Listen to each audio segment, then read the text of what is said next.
ఇతర వార్తల విషయానికి వస్తే వివేక హత్య కేసు నిందితుల బెయిల్ రద్దు చేయాలంటూ దాఖలైన పిటిషన్పై సుప్రీంకోర్టులో విచారణ జరిగింది. Justice MM Sundaresh, justice NK Singh ధర్మాసనం ఈ విచారణ చేపట్టింది. మరోవైపు అవినాష్ రెడ్డి బెయిల్ రద్దు చేయాలని సునీత తరపు న్యాయవాది సిద్ధార్థ్ లూథ్రా వాదనలు వినిపించారు. వివేక హత్య కేసులో మరింత దర్యాప్తు జరగాల్సి ఉందని, సూత్రధారులు ఎవరో కూడా తేరాల్సి ఉందని లూథ్రా వాదించారు. ఈ కేసులో మరణశిక్ష విధించే అవకాశం కూడా ఉందని సీబీఐ వాదించింది. ఈ కేసులో తదుపరి దర్యాప్తు అవసరమో లేదో చెప్పాలని సీబీఐను ధర్మాసనం నిర్దేశించింది. ఇదే సమయంలో సునీత, నర్రెడ్డి దంపతులతో పాటు సీబీఐ అధికారి రామ్ సింగ్ పై కేసులను క్వాష్ చేసింది. విచారణను సెప్టెంబర్ 9వ తేదీకి వాయిదా వేసింది.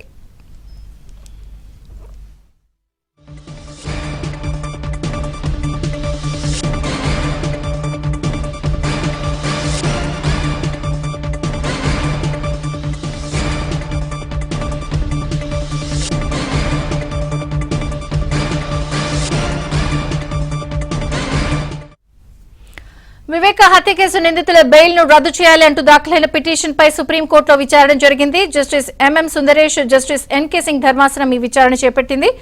మరోవైపు అవినాష్ రెడ్డి బెయిల్ రద్దు చేయాలని సునీత తరపు న్యాయవాది సిద్ధార్థ్ లూథ్రా వాదనలు కూడా వినిపించారు. ఇక వివేక హత్య కేసులో మరింత దర్యాప్తు జరగాల్సి ఉందని కూడా, సూత్రధారులు ఎవరో కూడా తేలాల్సి ఉందని లూథ్రా వాదించారు. అసలేం జరిగింది సుప్రీంకోర్టులో? Updates Delhi bureau chief Krishna అడిగి తెలుసుకుందాం. కృష్ణ,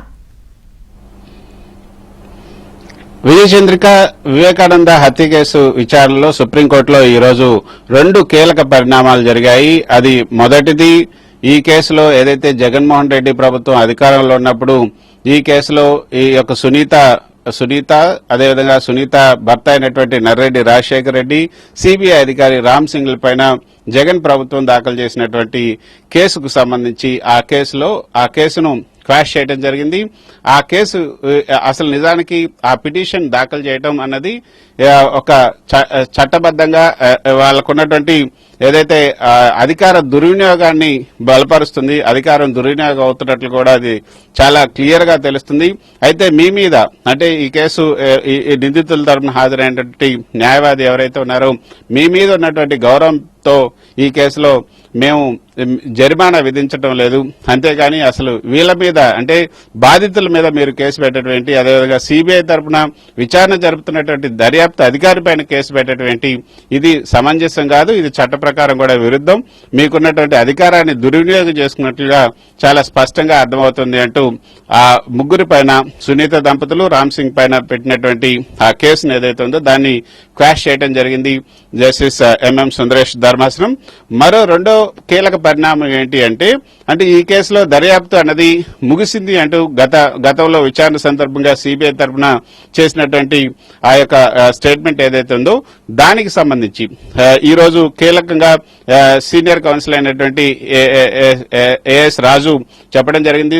గతంలో సుప్రీంకోర్టు 6 నెలల్లో దీనికి సంబంధించినటువంటి విచారణ ముగించాలని సిబిఐకి ఆదేశాలు ఇవ్వడం వల్లనే మేము దాన్ని ముగించామని చెప్పారు. అవసరమైతే సుప్రీంకోర్టు మళ్లీ విచారణ చేపట్టమంటే మేము విచారణ చేపట్టడానికి కూడా సిద్ధంగా ఉన్నామని గతంలో నివేదిక కూడా అందజేశారు.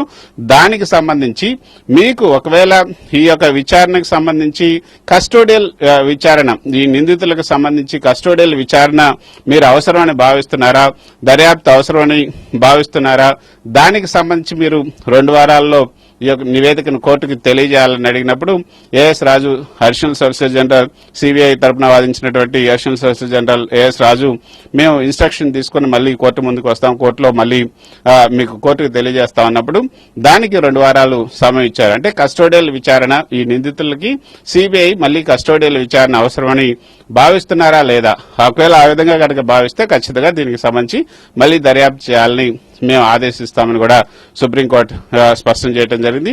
ఈ 2 కీలక పరిణామాలతో పాటు 3వ కీలక పరిణామం ఏంటంటే ఈ కేసు ఏదైతే హత్య కేసు, ఈ వివేక హత్య కేసుకు సంబంధించి యావజ్జీవ కారాగార శిక్షతో పాటు మరణశిక్ష కూడా పడే అవకాశం ఉంది. కాబట్టి ఈ నిందితులు ఎవరైతే ఉన్నారో వీళ్లకు ఒక 2 నెలలు, 2 సంవత్సరాలు లేదా 3 సంవత్సరాలు జైల్లో ఉండటం అనేది పెద్ద అంశం కాదు.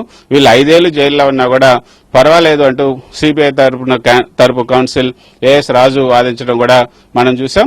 సో నిందితుల బెయిల్ అయితే రద్దు చేయాలని కూడా చాలా స్పష్టంగా సిబిఐ డిమాండ్ చేసింది.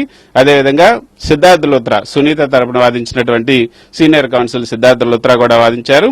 ఇది A5 ఎవరైతే ఉన్నారో ఈ కేసులో నిందితులైనటువంటి A5 శివశంకర్ రెడ్డి, కుమారుడు చైతన్య రెడ్డి కడప జైలుకి వెళ్లి అక్కడ ఉన్నటువంటి A4 అప్రూవర్ గా మారినటువంటి A4 దస్తగిరిని బెదిరించడం, దానికి సంబంధించినటువంటి సాక్ష్యాలు కూడా ఉన్నాయి. కాబట్టి ఈ బెయిల్ శివశంకర్ రెడ్డి బెయిల్ కూడా రద్దు చేయాలంటూ అటు ఏపీ ప్రభుత్వం తరఫున వాదించినటువంటి సీనియర్ కౌన్సిల్ అహ్మదీ చెప్పడం జరిగింది. దానికి సంబంధించినటువంటి సాక్ష్యాలను కూడా అందజేశారు. ఆ దస్తగిరి జైల్లో ఉన్నప్పుడు చైతన్య రెడ్డి ఆయన దగ్గరికి వెళ్లి మాట్లాడడం, అదేవిధంగా ఎవరైతే చూశారో వాళ్లకు సంబంధించినటువంటి ఆధారాలను కూడా ఇచ్చారు. సో మొత్తానికి ఈ కేసు విచారణ అంటే మళ్లీ సుప్రీంకోర్టులో సెప్టెంబర్ 9వ తేదీన రాబోతుంది. తదుపరి విచారణ సెప్టెంబర్ 9కి వాయిదా వేశారు.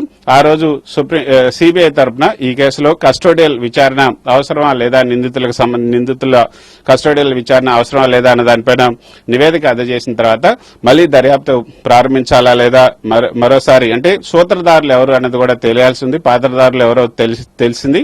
కానీ సూత్రధారులు కూడా ఉన్నారు అంటూ ఛార్జ్ షీట్ లో సిబిఐ గతంలో పేర్కొన్న నేపథ్యంలో ఆ సూత్రధారులను కూడా కనిపెట్టాలని ఈ యొక్క ఫర్దర్ ఇన్వెస్టిగేషన్ అవసరమా లేదా అనేది కూడా సెప్టెంబర్ 9వ తేదీన తేల్చే అవకాశం ఉంది.